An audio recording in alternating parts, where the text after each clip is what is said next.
Assalamualaikum warahmatullahi wabarakatuh.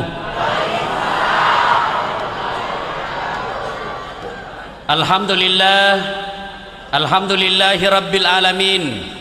Wa bihi nasta'inu ala umurid dunya waddin. Ashhadu an la ilaha illallah wa ashhadu anna Muhammadan abduhu wa rasuluh. Allahumma salli ala sayyidina Muhammad wa ala alihi wa sahbihi ajma'in. Amma ba'd. Ma'asyiral muslimin muslimat, Bapak Ibu saudara-saudara sekalian, teristimewa alim ulama yang insya Allah dimuliakan dan dirahmati oleh Allah Subhanahu wa ta'ala. Kurang lebih 1430 tahun yang lalu lahirlah seorang manusia pilihan yang dibesarkan tanpa pernah melihat wajah bapaknya, dibelai kasih sayang ibunya 6 tahun saja, bahkan dihina dan dimaki oleh sekampungnya sendiri, dan puncak penganiayaan terhadap beliau oleh sekampung dan sesukunya ketika diusir dari tanah kelahirannya. Tapi alhamdulillah, tanpa memasang baleho di jalanan, berhasil menjadi pemimpin yang kepemimpinannya bukan hanya diakui oleh umatnya, tapi juga diakui oleh mereka yang tidak menjadi umatnya. Siapa gerangan manusia pilihan ini? Tak lain adalah baginda kita, junjungan kita, Rasulullah Muhammad sallallahu alaihi wasallam, yang pada malam hari ini kita peringati maulidnya, kita peringati hari kelahirannya, meskipun agak terlambat sedikit.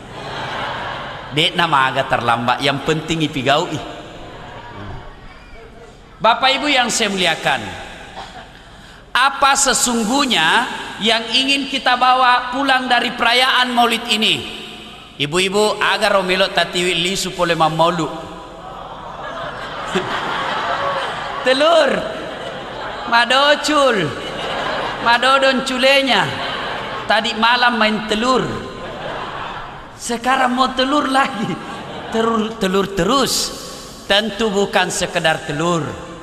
Saya alhamdulillah sudah 6 provinsi saya lakukan maulid, dan 37 kabupaten kota yang saya datangi, dan semuanya itu apa tulisannya? Dengan hikmah maulid kita meneladani Nabi dalam kehidupan sehari-hari. Semua yang saya datangi, hikmah maulid kita mencontoh Nabi dalam kehidupan sehari-hari. Masalahnya kemudian adalah bagaimana kita mau mencontoh Nabi kalau sejarahnya kita tidak tahu? Bagaimana kita mau meneladani Nabi kalau sisi kehidupan Nabi kita tidak paham? Ada ibu-ibu ditanya sama anaknya, "Mak, tanggal berapa lahirnya Nabi, Mak?" Apa Nabi bilang mamanya? "Iseng kode, kenapa saya kau tanya dongo? Apa gunamu masih sekolah?" Karena dia juga dongo. Dia balik tanya bapaknya, "Pak, kenapa tahun lahirnya Nabi disebut tahun gajah?" Apa dia bilang bapaknya? "Karena bukan tahun kambing goblok." Karena dia juga goblok. Giliran ditanya, "Kenapa Dewi Persik bercerai?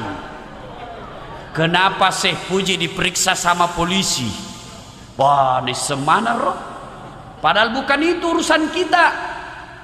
Dulu Riolo Romai, kita anak-anak cepat sekali tahu sejarah Nabi. Kenapa? Orang tua tak memang tahu sejarahnya Nabi. Nah, Nabi tak komandre pada ye. Nah, kau tindroi Nabi tak seperti ini. Kenapa? Ibunya memang tahu sejarah Nabi. Saya masih ingat waktu saya kecil dulu di kampung, Ibu.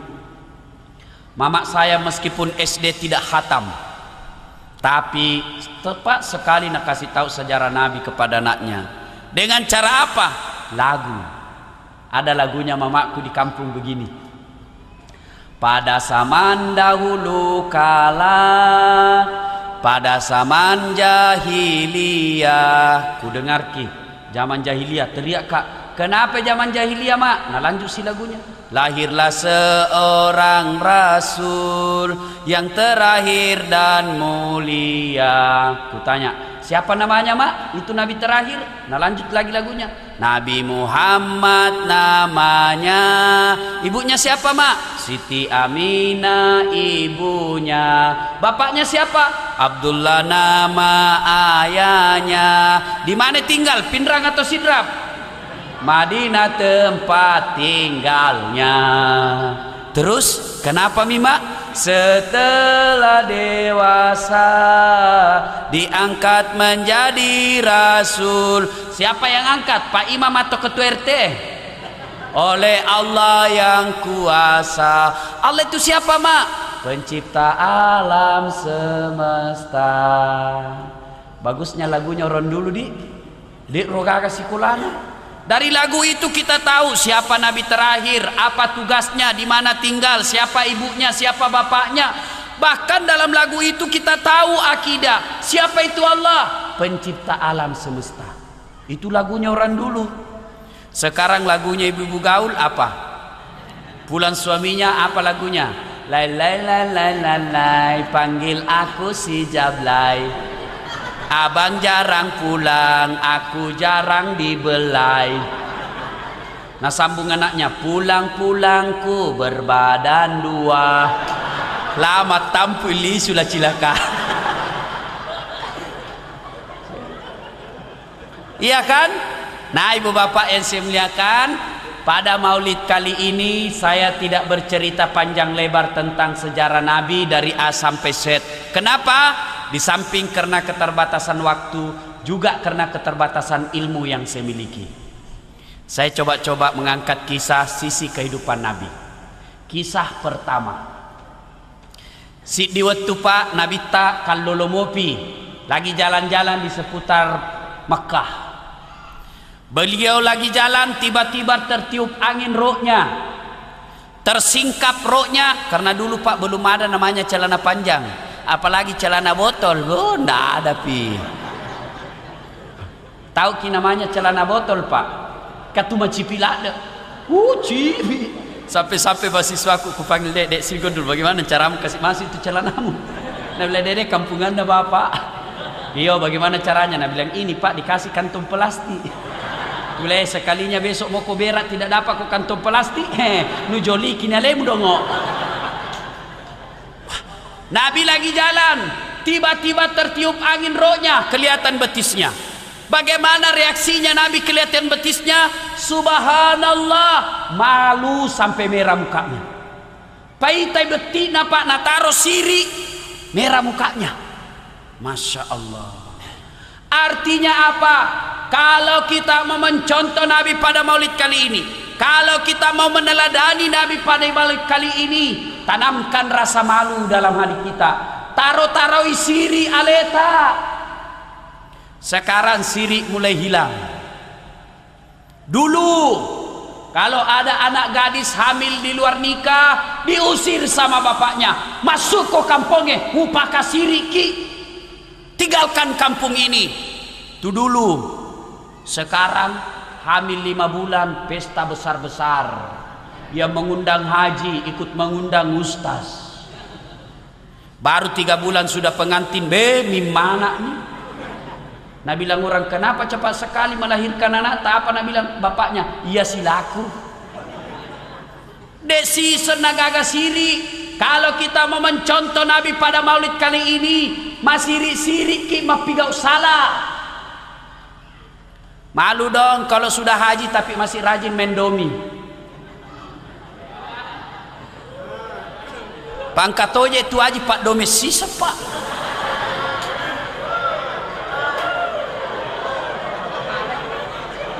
Malam pengantin, malam mapaci, lomba domi.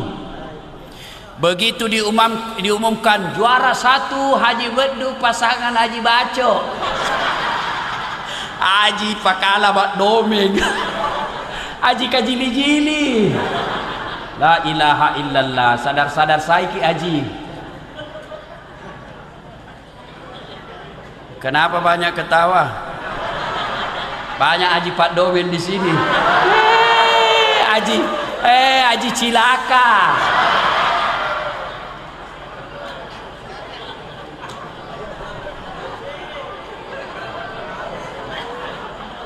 Kalau kita mau mencontoh Nabi pada maulid kali ini, malu dong kalau sudah hajah, sudah ibu hajah, tapi pergi pengantin masih kelihatan dadanya. Banyak juga itu ibu-ibu haji, talulunan apa rutus kasih pajak yesedona, tapi bajunya besar sekali lobannya di depan. Baru besar nuna. Insyaallah. Bu, tidak dilarang berdandan, tapi tutup itu di depan tak. Nah bilang kalau ditutup Ustaz tidak kelihatan berlian. Kalau mau kelihatan berlian, tak jangan di dada, tak disimpan, diikat di lindro begini. Baru tulis berlian. Nah, tahu nih semua orang itu. Sudah hajat tapi masih kelihatan dadanya pergi pengantin. Mata cuak-cuak ni aku bosarae. Wah, begitu tenda paling susu tak bolong. La ilaha illallah.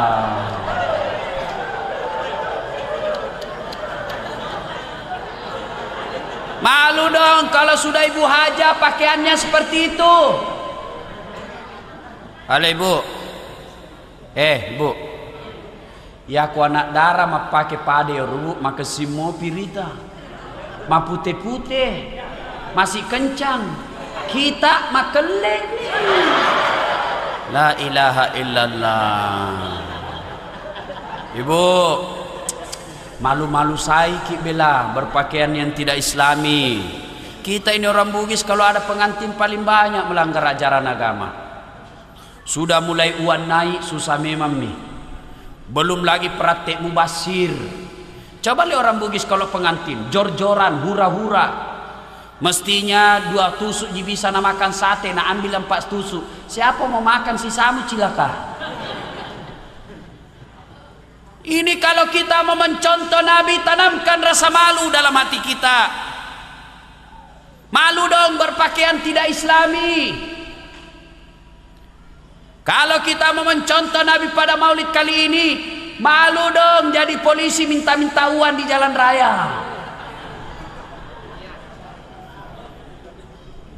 Kalau kita mau mencontoh Nabi pada maulid kali ini, jadi pejabat yang baik, jadi pegawai negeri yang baik, sudah digaji sama negara, dikasih tiap bulan, dikasih kendaraan, dikasih jaminan, masih malas pergi kantor. Begitu masyarakat ngurus KTP, masih juga minta uang 5.000. Malu dong jadi aparat seperti itu.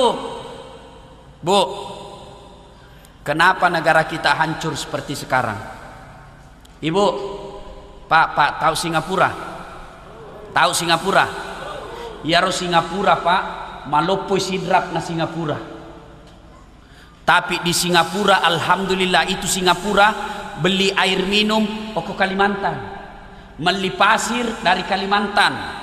Tapi alhamdulillah meskipun kecil, tidak ada masyarakat Singapura datang jadi pembantu di sidrap. Tapi berapa banyak masyarakat Indonesia datang jadi pembantu di Singapura. Kenapa? Salah satu penyebabnya pengelola negara kita mega makura siri perampok. Coba. Dan kita lebih bodoh lagi. Sudah tahu dia perampok, sudah tahu dia suka main perempuan, sudah tahu dia penarkoba, masih kita pilih dalam pemilu. Itu kan lebih bodoh dari binatang. Masya Allah, kalau negara kita dihuni orang-orang makura siri, maka tunggu. Inna adzabi lazadid. Saya kasih kau azabku sangat pedih, kata Allah. Coba lihat kita, Pak. Rasa malu sudah mulai hilang. Kalau dulu anak gadis lewat di jalan raya kelihatan pahanya, malu orang tuanya. Kalau dulu ada anak perempuan peluk-pelukan diusir, tapi coba lihat sekarang budaya kita. Pengantin ampelok nah, undangannya sudah baku peluk calon pengantin di situ fotonya. Dan itu bukan cuma di Jakarta, sudah ada juga di Sidrap. Kalau kita mau mencontoh Nabi, malu punya undangan seperti itu. Kenapa dikasih baku peluk na depan na boting? Banyak misalnya begitu. Itu ajaran orang kafir. Kenapa mesti kasih baku peluk anak tadi foto lalu dikasih lihat di semua undangan? Bikin malu. Dan anehnya bapaknya haji. Kalau kita mau mencontoh Nabi pada maulid kali ini, tanamkan rasa malu. Bu, kenal Nabi Yusuf? Kenal? Kenal di mana, Ki?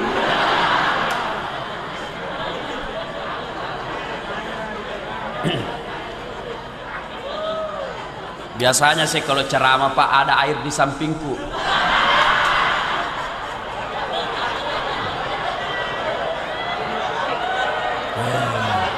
Masa tosi Ustaz mau begini ya?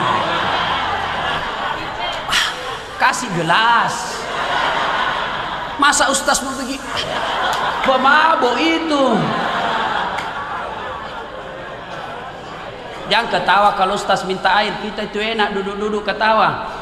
Saya ini tadi baru turun dari mobil, belum bernapas baik-baik langsung naik ceramah. Bawa mobil sendiri lagi ke sini. Nanti harus pulang karena besok jam 7:30 harus ke Kendari. Saya selama bulan Maulid ini, Bu, mulai tanggal 2 saya tinggalkan Makassar. Ke Kalimantan, ke Irian, Sulawesi Tenggara, Sulawesi Tengah, Jawa Timur. Tadi malam saya di Sopeng, 3 acara saya di sana. Balik tadi pagi 3 acara. Saya langsung ke sini. Belum sempat istirahat, belum makan malah. Tapi alhamdulillah begitu saya masuk, senang perasaan saya. Weh, banyak yang tunggu Ustaz. Meskipun ada ku dengar tadi Nabi bilang, ih mana anakmu apa balik?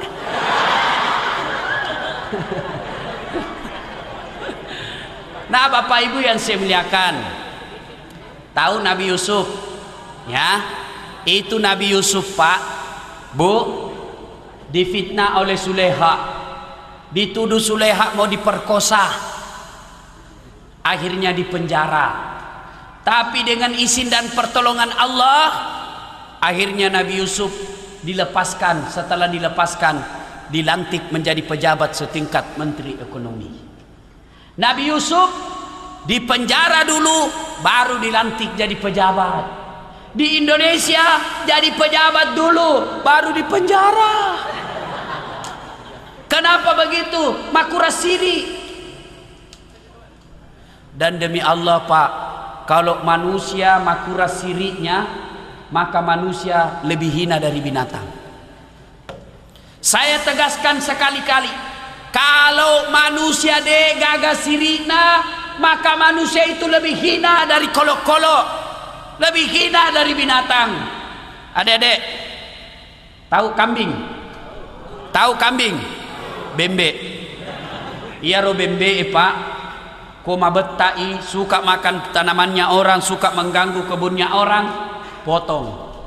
Dagingnya bisa dikari. Bahkan kulitnya pun masih laku dijual. Bahkan isi perutnya pun, ususnya masih laku dijual. Kambing kalau tidak berguna masih bisa dimanfaatkan manusia. Tapi kalau manusia yang suka judi, suka berzina, pemabuk, suka berkelahi, tidak sholat, jelek mukanya, mau diapai? Mau diapa? Mau dipotong? Tidak ada orang makan dagingnya. Di penjara masih makan ongkos. Jadi kota rupa tahu dek gagas sirikna, Pak. Engkamo gunana wolok koloe daripada itu. Jadi kalau kita mau mencontoh Nabi pada maulid kali ini, tanamkan rasa malu. Ini anak darah indreng-indreki siri. Anak darah makukue, Pak, lebih dek gagas sirikna naurani. Saya jarang melihat laki-laki, Pak, pakai celana pendek yang hampir kelihatan pantatnya. Tapi sekarang perempuan, Pak, nasesa kibila.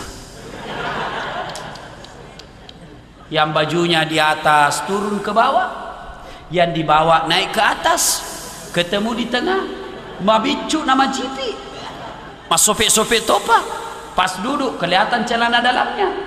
Baru banyaknya lagi dakinya. Ketawa ki mungkin, Bu, tapi anak tanah kena. Cewek, di mana gitu cewek semua ini berkeliaran? Cewek, saya mau tanya Ki, siapa kita kasih lihat? Siapa kita kasih lihat itu Anuta? Laki-laki.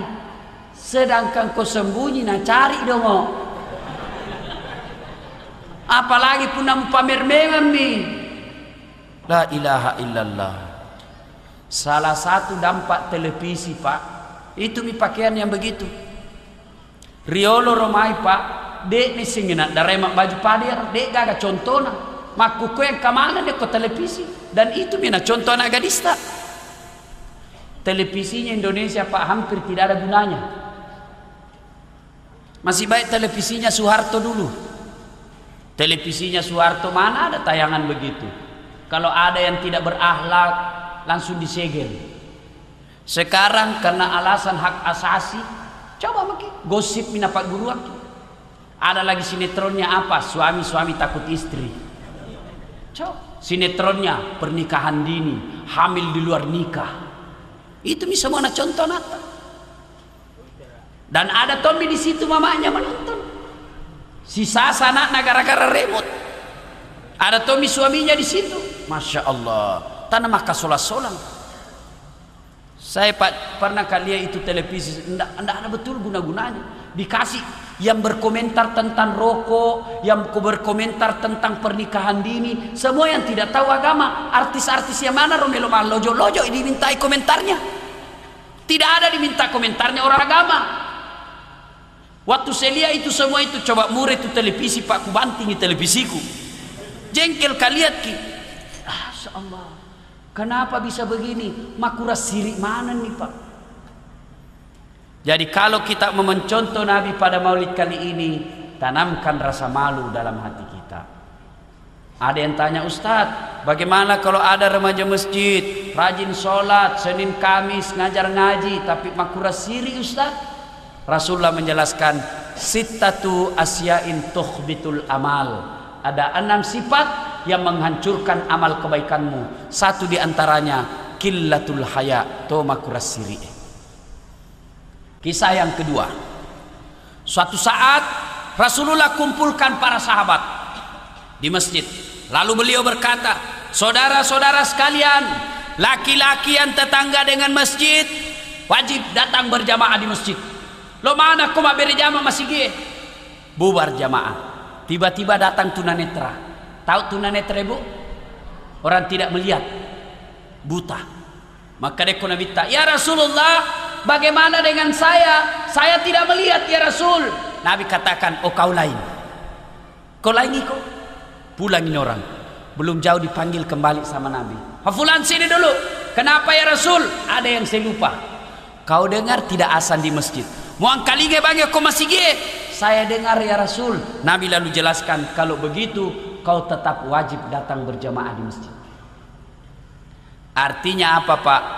Kalau kita mau mencontoh Nabi pada Maulid kali ini, kalau kita mau meneladani Nabi pada Maulid kali ini, yuk mari tanamkan kecintaan sholat berjamaah di masjid.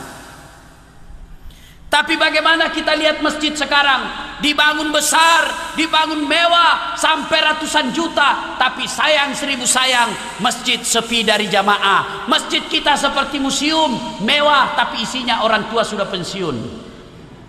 Tomato amanan nak kasih, akhirnya apa di dalam masjid? Lomba batok. Tidak ada anak muda di masjid. Kenapa orang Islam malas ke masjid? Magaro, aga sabakna. Satu, karena dia tidak lihat pahalanya. Benenge Pak, irite apalan neroma bere jamaah Pak, penuh ini masjid. Seandainya misalnya diumumkan sama Pak Desa, siapa yang datang sholat duhur dikasih gula 3 liter. Jam 12 sholat duhur, jam 11 penuh masjid. Kenapa? Pak Naita ya malah. Yang kedua, kenapa orang Islam malas datang berjamaah ke masjid? Karena dia tidak tahu pahala dan keutamaan sholat berjamaah. Bu, mau tahu keutamaan sholat berjamaah? Mau tahu keistimewaan berjamaah? Satu, kata Nabi menjelaskan, barang siapa yang wudhu lalu ke masjid sholat berjamaah, melangkah kaki kanan catat 1 pahala, melangkah kaki kiri gugur dosa kecilnya. Coba, jadi kalau bola tak Pak 200 meter dari masjid, PP 200 meter. Melangkah kaki kanan di pahala, melangkah kaki kiri hapus dosa kecilnya. Subhanallah. Bagaimana kalau naik motor Ustaz, rodana dihitung? Bagaimana kalau naik mobil? Alhamdulillah apa rodana ikan ya Pak. Apalagi keutamaan berjamaah. Seluruh materi yang kita lewati, aspal, pagar, tembok, dinding, tumbuhan, binatang, semua nanti jadi saksi dan akan berkata di hadapan di akhirat kelak, ya Allah, jangan kau masukkan dia neraka, masukkan dia surga. Saya saksinya tanggal 12 April dia datang berjamaah di masjid. Itulah sebabnya, salah satu sebab setiap kita sholat di masjid 2 rakaat pindah, 2 rakaat pindah lagi, 2 rakaat pindah lagi. Supaya apa? Tambah banyak saksi di akhirat kelak. Yang ketiga, keutamaan sholat berjamaah. Seluruh air ataupun debu yang melekat dalam diri kita, misalnya bosi naloki masigie, marica wajuta, itu nanti yang akan melindungi kita agar tidak disentuh oleh api neraka. Yang penting jangan salah paham Pak. Selesai dengar begini mau ke masjid, nah tunggu hujan keras.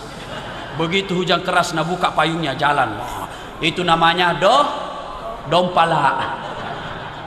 Dongo. Coba. Itulah sebabnya juga Nabi mengajarkan, kalau kau ke masjid usahakan lain jalanmu waktu pergi, lain pula jalanmu waktu pulang. Supaya apa? Tambah banyak saksi di akhirat kelak. Jangan juga salah paham. Selesai dengar begini, dia mau ke masjid, dia ke lapangan dulu, mutar baru ke pasar, baru ke masjid. Selesai berjamaah. Bukan itu yang dimaksud. Apalagi keutamaan berjamaah, ini yang paling populer, lipat 27 kali. Artinya si semima berjamaah ko masigie akke 27 pi masampaja ko boleh napa pada palanna. Apalagi kalau bapak sikat gigi dulu, lipat 70 kemuliaan. Apalagi kalau bapak pakai serban, lipat 70 kemuliaan. Jadi tania serba bawah tu belo-belo, ya aku mas serbaki ake 70 pide nama serban napa para pas serbangi.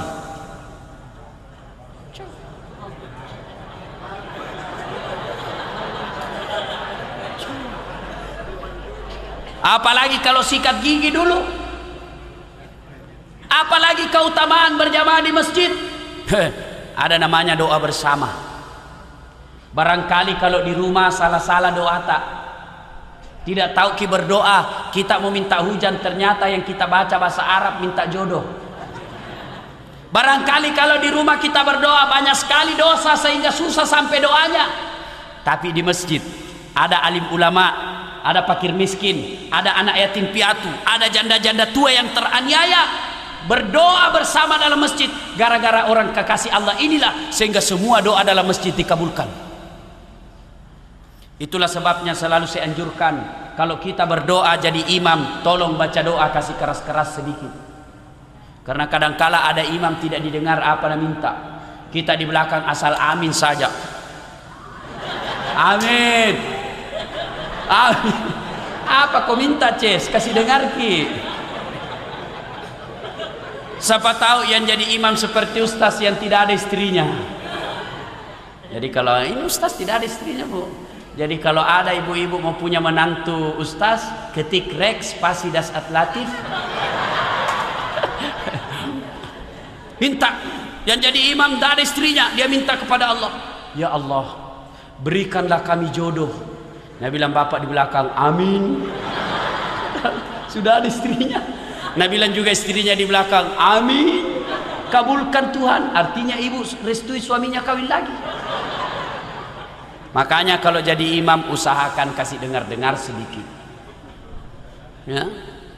Ibu bapak yang saya muliakan, apalagi penyebab orang malas ke masjid, karena manajemen masjid tidak bagus, pengurusan masjid tidak bagus.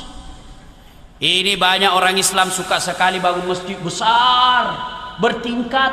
Untuk apa? Nanda penuh. Biarlah kecil tapi nyaman. Biar kecil tapi orang sejuk di dalam. Ada masjid yang saya kelola di Makassar, Pak, kecil, tapi nyaman, Pak. Ber-AC. Setiap 2 menit keluar pengharum ruangan. Supaya apa? Hilang bau kalepa.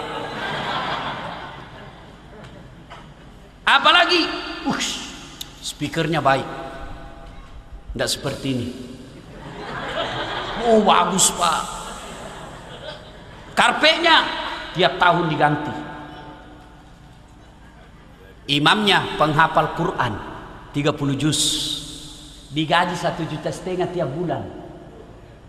Muadzinnya tukang azan, anak muda yang bagus suaranya, khusus digaji azan 750.000 per bulan.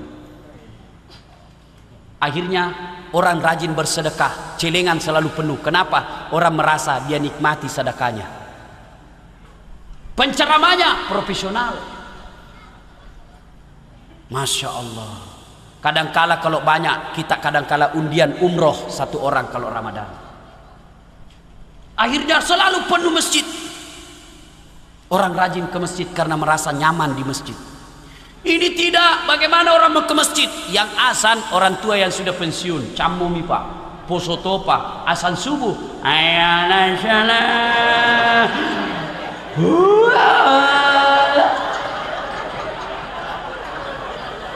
Tambah lari anak muda. Panas. Mapelatoni, Pak. Karpetnya 7 Muharram tidak pernah diganti. Begitu orang sujud sangin cicak sama pasir didapat. Saya biasa kalau ada karpet begini biasa saya malas, Pak, karena saya alergi debu. Jadi kalau banyak karpet di debu, hidungku gatal terus. Lebih tidak usah pakai karpet, tembok lebih bagus, tidak ada debunya. Karpet biasa 7 tahun tidak pernah dicuci.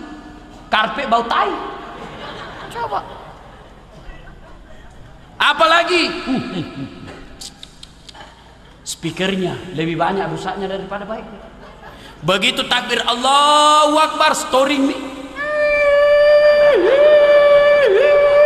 Mau diperbaiki, pura ni mata kabir, terpasang minggi terus sampai selesai. Coba. Penceramanya mulai salam pertama sampai terakhir, saking perbedaan pendapat, cerita. Semua salah, kayak dia misalnya punya Tuhan. Semua salah, semua begini, haram, bidah. Nah bilang orang ada susah beragama nih. Belum lagi nak cerita sangi neraka. Mulai salam pertama sampai turun neraka terus, Pak. Dipotong tangannya, dilipat, dibanting, ditusuk pantatnya, keluar di mulutnya, dibakar-bakar, disemes. Nah bilang anak muda jamaah kopi miskin dia bikin takut-takut. Masya Allah, dapat lagi imam yang balik sunnah Nabi. Maka dia Nabi tak ku mencaji imam ku poncoki bacamu. Woi sekali na mencaji imam, na patoni na palampeki, Pak. Apa na baca? Surah Al-Maidah ayat 7 sampai 25. La ilaha illallah. Ada anak muda baru tobat, Pak, belajar ke masjid sholat subuh. Pulang dari masjid saya bilang, anak muda enak sembahyang di masjid. Dia bilang, apa enak Ustaz? Ampun, Mak. Kenapa? Nak bilang itu tadi imamnya sembahyang subuh surah Yasin na bagi 2. Malam pelade, Pak. Itulah imam, Pak. Sebelum angkat takbir disunnahkan mak kita lumon rikiolo. Salat jami rahimakumullah. Mau dilihat pasukan tak? Kalau selepel-lepel ustaz semua ya kasih panjang-panjang karena ustaz-ustaz. Tapi kalau ada anak muda kodong baru masuk masjid, ada musafir yang perjalanan jauh sehingga sholat kita baca yang panjang-panjang, yakin Pak itu musafir tidak mau singgah lagi di masjid. Dari ajam aku di situ panjang sekali bacanya. Kalau Nabi jadi imam baca yang pendek. Kalau sholat sendiri salat sunnah baru beliau panjang. Coba Masjid Haram, Masjid Nabawi, Pak. Coba Masjid Haram, Masjid Nabawi. Itu peringkas-ringkas kalau sholat 5 waktu. Kecuali kalau Ramadan taraweh panjang-panjang. Kenapa? Karena imamnya sadar bahwa lebih banyak orang Arab jadi makmum. Coba. Yang kedua kata Nabi, kalau kau jadi imam, bacalah yang umumnya orang hafal. Ya romegan hafal jamaah. Kenapa? 1, supaya jamaah bisa ikut dan khusyuk dalam bacaannya. Coba kalau imam baca kul huwallah Pak, biar anak-anak ikut juga toh. Kenapa? Nah apalah ini. Begitu Pak imam membaca surah Al-Maidah, dia khusyuk dengan bacaannya, kita khusyuk dengan hayalan. Waladhdallin, amin. Dia makin. Kenapa mau ikut? Tidak dihafal. Terpaksa menghayal. Tadi uangku 50.000, beli pulsa 20.000, beli rokok 10.000. Mana ini 20.000-nya? Allahu Akbar, belum pindah dapat. Sami Allahu liman hamidah, masih nak cari. Begitu assalamualaikum warahmatullahi. Oh, di bawah bantal ku simpan. Siapa salah? Imam. Yang kedua, tujuannya dianjurkan membaca yang umumnya orang hafal, supaya begitu salah imam ada yang bisa luruskan. Coba kalau imam salah, yang dia baca surah yang susah, begitu salah, siapa yang bantu? Ya leta. Ada ini cerita Pak, wallahu alam benar atau tidak. Jadi imam Pak kepala kurang anak sekolah, pesantren, lisu, nah bilang orang di kampung, iko yolo nak, melo iritah palam. Nah baca nih Pak surat malam begitu dalam perjalanan tiba-tiba ada jatuh cicak dekat kepalanya, tak selengi Pak. Namanya orang kaget, stres hilang hafalan. Nah coba ingat, tidak nak ingat juga sambungannya. Nah ingat tidak bisa, terpaksa suasana hening, diam semua orang. Ini imam pusing, terpaksa nak bilang ini imam, tolong bantu di belakang. Nah bila yang di belakang saya juga tidak tahu. Tiba-tiba ada berteriak di belakang, nah bilang kalau begitu ya sudah mi Allahu Akbar. Siapa salah? Imam. Ya, makanya tidak sembarang orang bisa jadi imam Pak. Termasuk imam di DPRD dan DPR pusat. Sudah makin memilih DPR dan DPRD. Demi Allah 3 menit jaki barangkali 4 menit jaki saja mencoblos. Tapi apa yang kita pilih Pak dipertanggungjawabkan sampai di akhirat. Demi Allah, Nabi menjelaskan, barang siapa memilih pemimpin padahal dia tahu ada yang lebih layak dari dia, maka sesungguhnya dia telah mengkhianati Allah, Rasul dan umat Islam. Jadi kalau ada kita pilih A padahal si B lebih baik dan kita tahu si B lebih baik, tapi kita pilih A karena uang, karena sepupu, karena sekampung, di akhirat nanti masih sakit.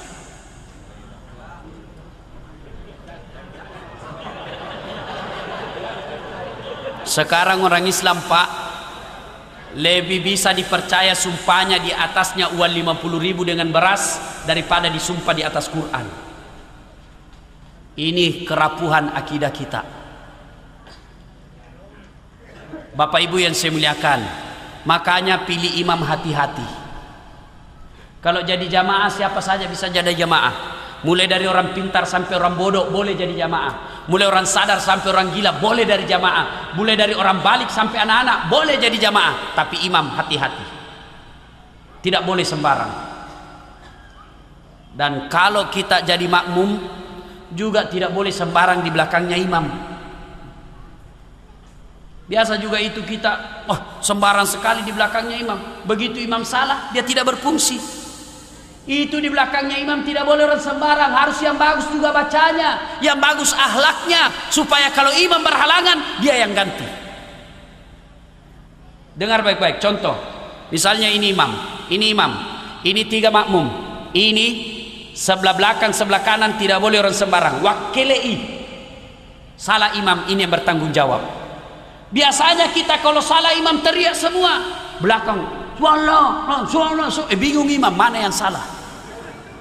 Diam yang lain, ini yang bertanggung jawab, belakang sebelah kanan. Pernah satu kejadian, ini kisah nyata Pak, bukan cerita. Salat waktu saya masih SMP. Begitu sujud jamaah, hilang imam. Lama sekali Pak sujud. Ada temanku tidak sabar nih, dia bangun dari sujudnya langsung teriak, wih lenyap imamnya. Heboh sholat. Selesai sholat saya tanya Pak Imam, kenapa kita tinggalkan jamaah? Nah bilang metu kak. Saya bilang Pak Imam, lain kali kalau sujud, nah kita kentu kasih bangun dulu supaya nah lihat ke orang. Nah bilang watungkai masiri ke ita. Kacau Pak. Kalau imam tidak tahu fikih ya begitu. Nah ibu bapak yang saya muliakan, ayo mari hidupkan salat berjamaah. Anak muda mau bagus hidupnya, rajin ke masjid. Tidak ada orang sengsara hidupnya kalau rajin di masjid. Saya bukan mau takabur, saya bukan mau sombong pak. Alhamdulillah saya bisa seperti sekarang dan saya merasa banyak sekali pemberian Allah dalam hidup saya. Salah satu resepnya karena saya rajin ke masjid waktu dulu. Sampai sekarang. Saya masih ingat waktu saya SMP, tidak pernah lagi saya nginap di rumah kalau Ramadan, nginap di masjid. Tidur di masjid meskipun banyak nyamuk. Biasa saya berpikir, Pak, kenapa ini Tuhan banyak sekali nak kasih kemudahan hidup? Banyaknya ini kenikmatan yang Allah berikan sama saya. Saya ingat-ingat, barangkali salah satu itu karena kita rajin ke masjid dulu. Pelihara masjid, Pak. Itu kalau Ramadan sudah jam 1 teriak-teriak maki di masjid. Sahur, sahur, sahur, bangun maki masak. Kalau ada kue bawa sedikit ke masjid. Ya kan? Sudah itu kita teriak, Pak. Istirahat lagi 5 menit, sholat lagi, Pak. Karena tidak mungkin kita teriak terus 1 jam. Sambil waktu antara teriak pertama teriak berikutnya kita sholat tahajud lagi. Dan teman-teman saya dulu yang selalu di masjid kalau Ramadan, Pak, alhamdulillah maka semangat tuona, alhamdulillah dimuliakan sama orang. Allah sudah janji, kau hidup kau masjid, kau pelihara masjidku, maqamam mahmuda, saya angkat derajatmu. Makanya Pak, kalau mau baik anak tak suruh ke masjid. Tapi bagaimana anak-anak ke masjid kalau orang tuanya tidak pernah ke masjid? Ada masalah tak ibu datang ke masjid? Cuma kadangkala ada juga ustaz larang perempuan ke masjid. Haram perempuan ke masjid. Tidak yakin kak saya diharamkan. Karena tidak ada dalil yang mengharamkan. Tidak ada ayat, tidak ada hadis, tidak ada fatwa ulama. Nabi cuma menjelaskan wanita tidak dianjurkan ke masjid. Tapi kalau dia mau ke masjid, jangan dilarang. Itu Nabi tegaskan begitu. Wanita tidak dianjurkan ke masjid. Tapi kalau dia mau ke masjid, jangan dilarang. Kenapa wanita tidak dianjurkan ke masjid? Karena takut keamanannya, takut fitnahnya. Tapi kalau merasa aman dan mampu menghindari fitnah, silahkan ke masjid. Kalau dulu Arab jahiliyah perempuan sendiri diculik dan diperkosa. Kalau kita di sini disidrap, insya Allah aman. Apalagi kalau ibu-ibu usianya 55 tahun, muka keriput, bau minyak gosok, pakai gigi palsu, ke masjid pakai kudung, insya Allah tidak ada laki-laki tergoda. Kalau masih ada laki-laki tergoda, pasti itu laki-laki samberlap, sambaran jina lappo. Ayo, hikmah maulid yang kedua. Yuk mari, mulai besok sholat berjamaah. Ustaz tidak bisa karena kita di sawah kalau jam 12, di kebun jam 3 sore berjamaah. Kalau tidak bisa duhur asar, paling tidak maghrib isya. Maghrib isya kita datang di masjid, Pak. Haji, rajin-rajin ke masjid. Ada itu haji, Pak. Di Indonesia ini, Pak, selalu puluhan ribu orang menunggu untuk haji. Tapi pulang, Pak, dari haji tetap malas berjamaah. Padahal waktu di Madinah ada arba'innya, dia kejar 40 hari, 40 kali sholat di Masjid Nabawi, sekalinya pulang, tidak lagi ke masjid. Apa gunanya itu? Kalau kita betul-betul menerapkan itu arba'in, mestinya sampai di kampung halaman kita tetap sholat berjamaah. Ayo, hidupkan sholat berjamaah. Tidak bisa 5 waktu, yang ada kesempatan subuh mungkin. Tapi alhamdulillah saya lihat di sini, Pak, ramai, Pak. Apalagi kalau subuh, sampai di luar, tidak ada di dalam. Ya, kisah berikutnya. Rasulullah sallallahu alaihi wasallam pernah sholat tengah malam. Lalu bangun istri beliau Aisyah, mendapati suaminya lagi sholat sunnah. Aisyah tunggui, karena lamanya Nabi sholat sunnah, tertidur kembali Aisyah. Matindro si memang. Bangun lagi kedua kalinya, Nabi masih sholat. Ketiga kalinya Aisyah bangun, baru Nabi selesai sholat. Selesai sholat, Nabi didatangi oleh istri beliau Aisyah. Ya Rasulullah, Anda ini kan Nabi, betul. Anda ini kan kekasih Allah, betul. Anda ini kan tidak punya dosa, cocok nih. Kenapa? Begini maksudku, kata Aisyah. Kalau sembahyang ki yang biasa-biasa sajalah, jangan terlalu banyak, yang biasa-biasa nih. Apa kata Nabi? Aisyah, apakah tidak bagus kalau saya diberi gelar abdan sakura, hamba yang pandai bersyukur? Subhanallah Pak, Nabi Pak, dek gak dosana, dicintai Allah, dijamin pasti masuk surga, tapi salat-salat sunnahnya luar biasa. Artinya apa? Kalau kita mencintai Nabi pada maulid kali ini, kalau kita mau mencontoh Nabi pada maulid kali ini, yuk hidupkan salat-salat sunnah. Salat sunnah apa? Mulai yang gampang-gampang. Salat duha. Ibu, salat duha. Tiada hari tanpa salat duha. Bagaimana caranya salat duha, Ustaz? Sama salat sunnah yang lain, bedanya niat dan waktunya. Kalau tahajud, niatnya tahajud, waktunya malam hari, syaratnya harus sudah tidur. Berapa lama tidur? Biar 10 menit. Bapak tidur jam 12, lewat 10 menit bangun, boleh sholat tahajud. Tapi waktu paling bagus jam 3, jam 4 dini hari. Berapa rakaat? 2 rakaat sampai 8. Artinya di mato 2, masa gena waktu tak waktu ngepak, lebih bagus 6, lebih bagus lagi 8 rakaat. Kalau sempit waktu 2 rakaat boleh salat tahajud.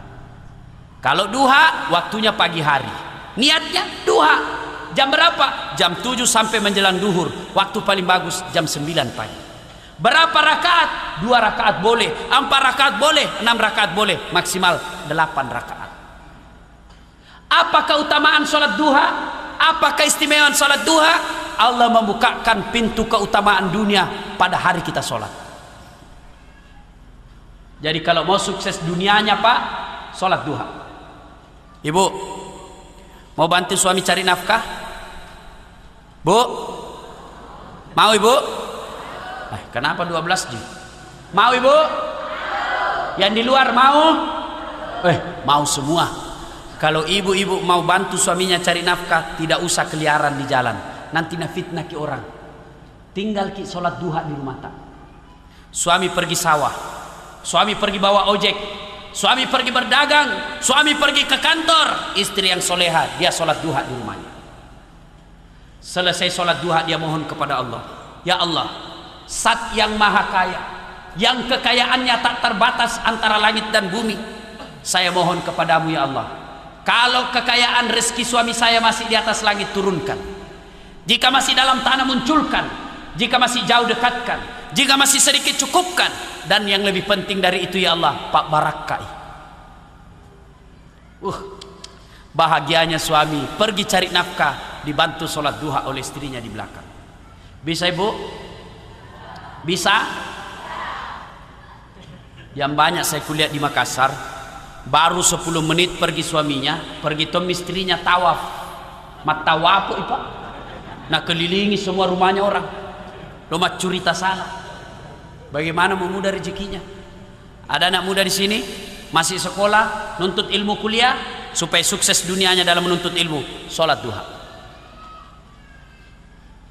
Salah satu amalan yang diwasiatkan orang tua saya kepada saya begini, nak, dek gaga sijimu tosogi, dek gaga sijimu pejabat, nak, dek tu gaga tuluk kok kecuali pun Allah Ta'ala. Bagaimana caranya Pak? Jangan kau tinggalkan sholat duha 1 hari pun, karena di situ kunci kesuksesan dunia pada hari itu, sholat duha.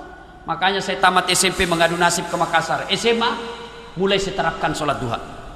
Begitu bunyi bel, orang pada lari ke warung, saya mampir ke musola, sholat duha 2 rakaat 5 menit saja. Selesai sholat saya berdoa kepada Allah 2 menit, ya Allah, saya terima nasibku orang kampung, saya terima nasibku miskin, tapi jangan pula engkau miskinkan ilmuku, jadikan diri hamba sebagai pusat ilmu pengetahuan. Selesai pitu menit, masih ada waktu 23 menit istirahat. Selesai sholat duha, selesai berdoa, baru saya ke warung kalau ada uang. Kalau tidak ada uang, cari anak orang kaya yang dongok. Ada PR, ada, kerjakan dulu dasar, gampang, yang penting belikan jalan koteces. Dulu saya kalau ke masjid selalu bilang temanku, dede kampungannya ini sambayan terus na urus kampungan. Ku bilang biar mices daripada kau ndak ada kampungmu. Silakan sholat duha. Anak muda, ada sudah punya kerja di sini belum punya istri, mau kawin mau nikah, sholat duha. Minta kepada Allah, ya Allah, jika memang si Fatimah cocok bagiku, satukan hatiku dan hatinya, dan berikan kemampuan bagiku untuk mendapatkannya. Engkau maha tahu ya Allah, jika dia tidak cocok bagiku, hanya membawa fitnah dan bencana bagi diri hamba, jauhkan hatiku dan hatinya, dan berikan kemampuan bagiku melupakannya. Engkau maha tahu ya Allah, jika memang dialah jodohku, yang lebih penting dari itu ya Allah, bukakan pintu hati orang tuanya, supaya sedikit juang panai na minta. Ayo Pak, sholat duha. Apa niatnya? Ini lagi jadi soal. Dia bilang apa niatnya? Itu niat Pak, tidak harus diucapkan. Nah bode tapuadai esa. Ya rasanya niat Pak, bahasa hati. Napa kimak jenne, ibu baru wudu, pasti ada di dalam hati tak mau ke sholat duha, itulah niat. Tidak harus diucapkan. Tapi kalau mau diucapkan tidak apa-apa juga. Tidak dihafal itu salli sunat al-duha, tidak usah. Berdiri tegak menghadap kiblat baru bilang maki dalam hati, Tuhan, sembahyang sunat duha kayak ini nah Allah. Boleh Pak. 2 rakaat ulang lagi, Tuhan, masih seperti yang tadi. Oh, jangan ketawa serius kayak ini. Betul. Daripada bahasa Arab kalau tidak dihafal tidak sembahyang maki. Boleh. Yang tidak boleh itu Pak, kalau sudah takbir Allahu Akbar tidak boleh lagi ada bahasa lain. Tidak boleh lagi. Kalau dalam niat doa bahasa apa saja boleh. Yang tidak boleh kalau sudah takbir. Ada pernah saya ingat itu di Jawa mengajarkan sholat boleh pakai bahasa masing-masing, bisa itu. Bagaimana kacaunya Pak seandainya pakai bahasa masing-masing di Mas Sampajang. Beri jamak itu masih gie. Yang jadi imam orang Arab, dia takbir pakai bahasa Arab. Allahu Akbar. Datang makmum saudara kita dari Sidrap, dia takbir pakai bahasa Bugis. Pungallahu ta'ala maloppo. Menyusul saudara kita dari Toraja, dia takbir pakai bahasa Tator. Pungallah ta'ala tonggo gajah. Ada juga orang jadi Ponto, dia takbir pakai bahasa Makassar. Kareng Allah ta'ala lompoa. Weh, ada juga orang Betawi, dia takbir pakai bahasa Jakarta. Allah gede banget gitu loh. Kacau, tidak boleh ya. Tapi kalau niat silakan, boleh. Tanpa diucapkan pun boleh. Ayo, mulai besok kalau kita mau mencontoh Nabi, mulai besok terapkan sholat duha. Biasakan sholat duha. Berapa rakaat? Boleh 2, boleh 4, boleh 6 sampai 8. Apa bacanya? Terserah yang ibu baca hafal. Tanpa membaca surah pendek pun sah. Waladhdallin, amin. Ruku maki sah. Karena selesai Al-Fatihah disunnahkan, sunnah membaca 1 ayat, bukan 1 surah. Kalau 1 surah Pak malampe Pak, misalnya 1 surah Wattini dari pertama sampai terakhir. Tapi kalau 1 ayat, misalnya waladhdallin, amin, bismillahirrahmanirrahim, alif lam mim, Allahu Akbar, boleh 1 ayat. Rakaat kedua waladhdallin, amin, bismillahirrahmanirrahim, yasin, Allahu Akbar, boleh. Tapi tentu beda pahalanya yang banyak dah baca dengan yang pendek.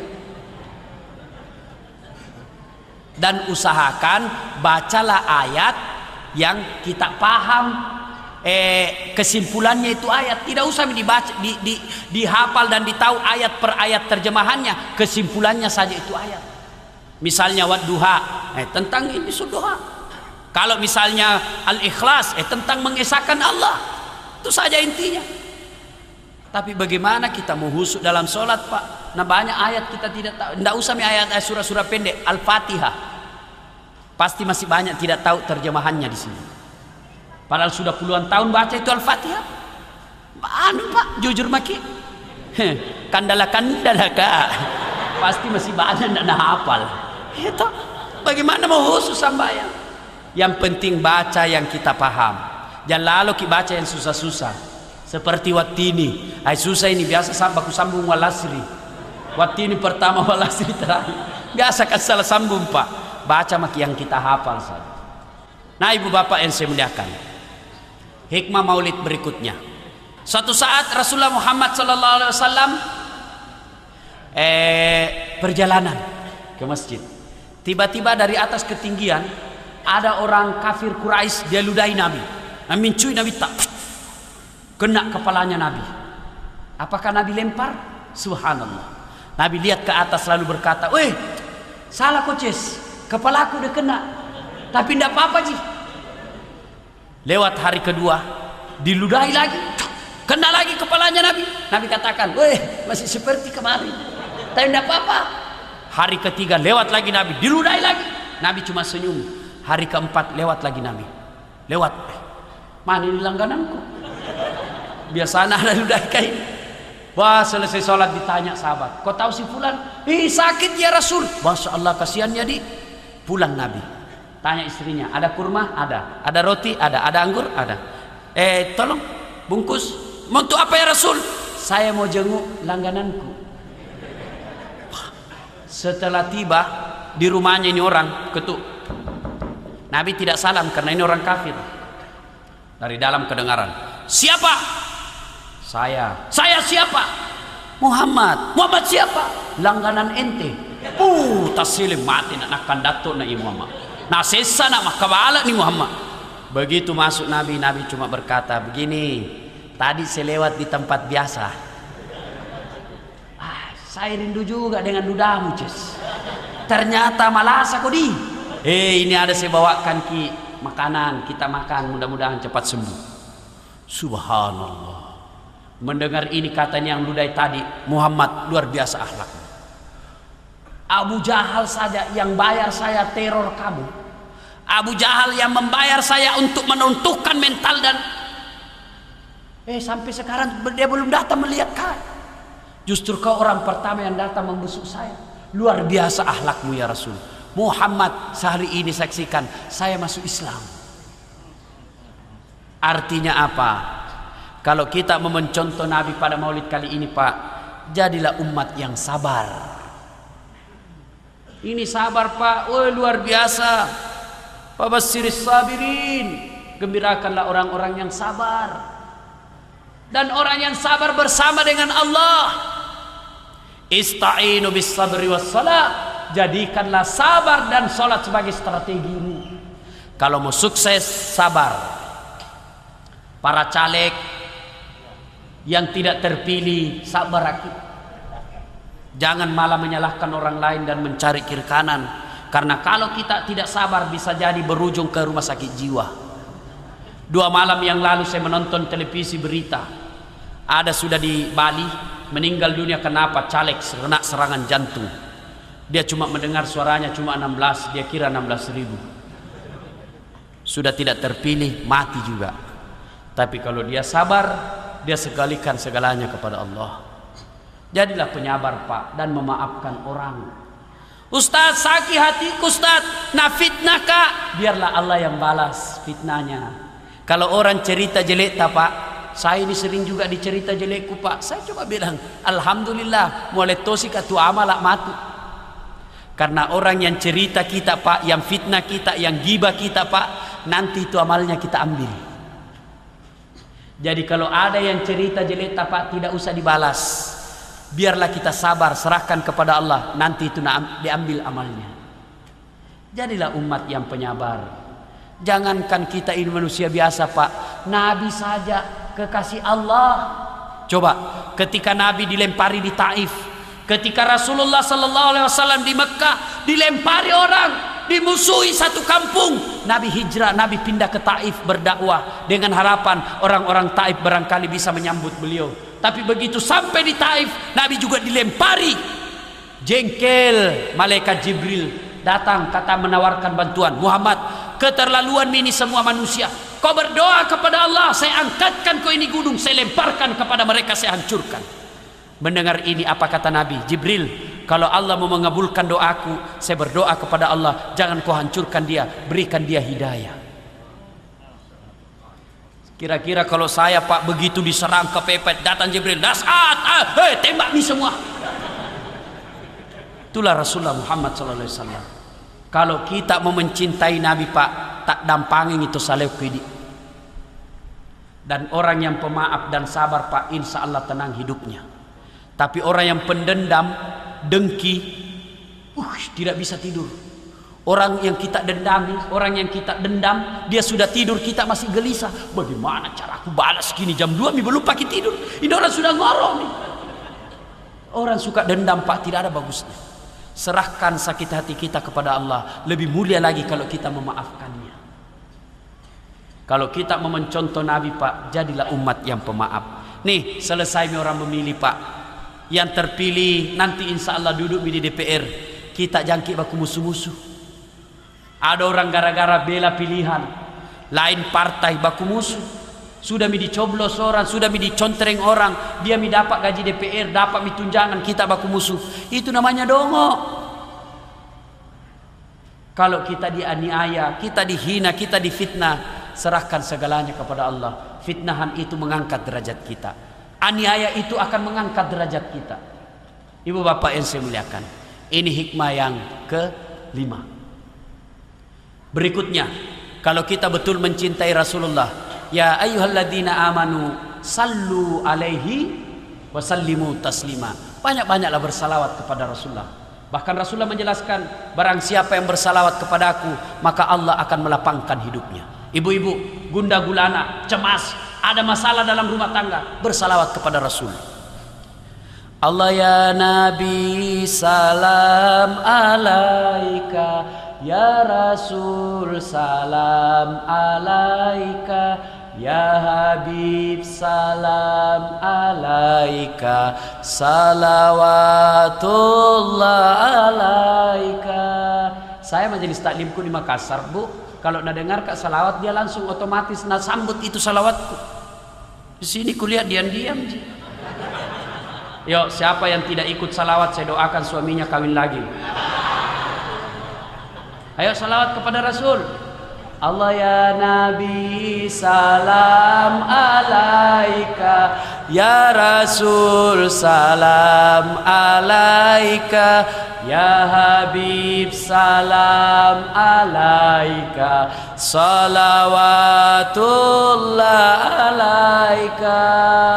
Ibu, kalau ada yang tanya kadangkala sama saya, Ustadz, kenapa doaku sampai sekarang tidak dikabulkan Allah? Kenapa yang saya minta tidak dikasih Allah? Salah satu penyebabnya karena kita berdoa tidak bersalawat kepada Rasul. Nabi menjelaskan, barang siapa yang berdoa tidak diawali dan akhiri dengan salawat, maka doanya tergantung antara langit dan bumi. Kita tahu di salawat toh?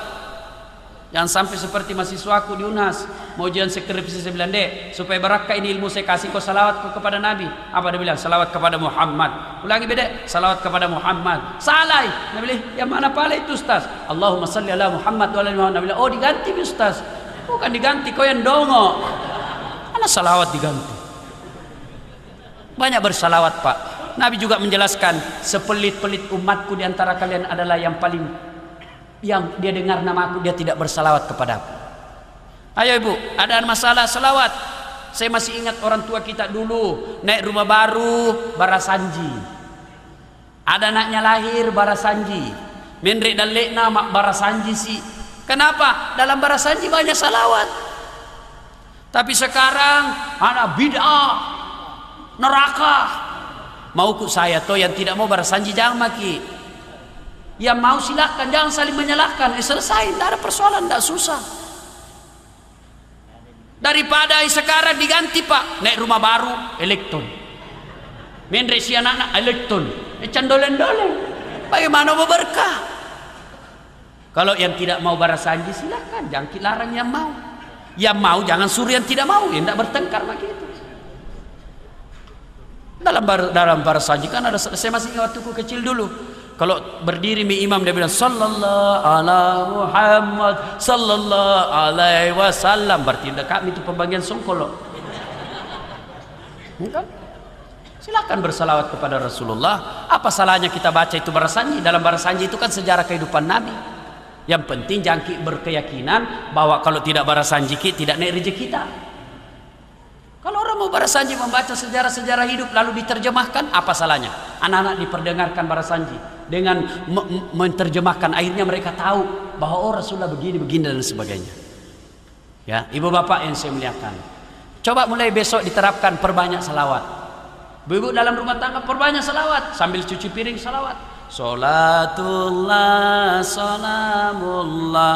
Nah dengar suaminya juga lagi duduk-duduk nonton, lanjut ala toha rasulillah. Nah dengar anaknya lagi kerja PR, nah sambung salatullah salamullah ala yasin habibillah. Nah dengar tetangganya di sebelah, teriak tetangganya semua salatullah salamullah ala toha rasulillah salatullah salamullah ala yasin habibillah. Ini saja tausiah kita, mudah-mudahan ada manfaat. Kenapa ibu terus menghina? Nah kira kan tukang parkir. Terus Ustaz ini bu, capek bu, betul capek betul kak. Sebentar saya harus pulang, bawa mobil sendiri. Ya, tadi sebenarnya ngantuk sekali saya, tapi karena ya kewajiban sebagai mubalik ya harus datang ke sini. Terima kasih kepada panitia yang telah mengundang saya di tempat ini. Mungkin dalam berkomunikasi ada kesalahpahaman, saya mohon dimaafkan. Ya. Jika ada kata dan kalimat yang salah, itu datangnya dari pribadi yang berbicara. Jangan salahkan Islam, tetapi silakan salahkan pribadi yang berbicara. Jika ada kata dan kalimat yang benar, itu datangnya dari Allah Subhanahu wa taala yang secara sangat-sangat kebetulan melalui mulut pribadi sang pembicara. Karenanya tidak penting dan tidak perlu menghargai sang pembicara, tapi hargailah kebenaran yang disampaikan. Sebelum kita akhiri, mari kita berdoa kepada Allah Subhanahu wa taala. Kita awali dengan mengirimkan suratul Fatihah kepada Rasulullah Muhammad SAW. Mohon izin ibu-ibu jangan berdiri dulu. Kita berdoa kepada Allah. Mohon keikhlasannya membaca suratul Fatihah, khasiat dan keutamaannya kita ikhlaskan untuk Ustadz Das'ad. Mudah-mudahan diberikan kekuatan lahir dan batin, kesehatan dan keselamatan lahir dan batin sampai kembali ke Makassar nanti. Ila hadratin Nabi Mustafa Muhammad sallallahu alaihi wasallam, summa hususil Das'ad Latif. Al-Fatihah. Bismillahirrahmanirrahim. Iyyaka na'budu wa iyyaka nasta'in. Shiratal ladzina an'amta 'alaihim ghairil maghdubi 'alaihim. Amin. A'udzu billahi minasyaitonir rajim. Bismillahirrahmanirrahim. Allahumma shalli ala sayidina Muhammad wa ala ali Muhammad. Alhamdulillahi rabbil alamin, arrahmanir rahim, maliki yaumiddin. Iyyaka na'budu wa iyyaka nasta'in. Allahumma ghafir lil mu'minina wal mu'minat wal muslimina wal muslimat al ahya'i minhum wal amwat innaka sami'un qaribun mujibud da'wat wa qadiyal hajat. Allahumma inna nas'aluka salamatan fid din, salamatan fid dunya wal akhirat, wa afiatan fil jasadi, wa siyadatan fil ilmi, wa barakatan fil rizqi, wa taubatan qablal maut, wa rahmatan indal maut, wa maghfiratan ba'dal maut. Allahumma hawwin alaina fi sakaratil maut. Allahumma hawwin alaina fi sakaratil maut. Allahumma hawwin alaina fi sakaratil maut. Allahumma hawwin alaina fi sakaratil maut. Allahumma hawwin alaina fi sakaratil maut. Allahumma hawwin alaina fi sakaratil maut. Allahumma hawwin alaina fi sakaratil maut wa najatan minan nari wal afwa indal hisab. Rabbana la tusik qulubana ba'da idh hadaitana wa hab lana min ladunka rahmah innaka antal wahhab. Rabbana la tusik qulubana ba'da idh hadaitana wa hab lana min ladunka rahmah innaka antal wahhab. Ya Allah, ya Rabbi, ya Karim, yang Maha membalas, balaslah segala kebaikan orang-orang yang telah mewakafkan waktu, ilmu dan hartanya untuk acara ini.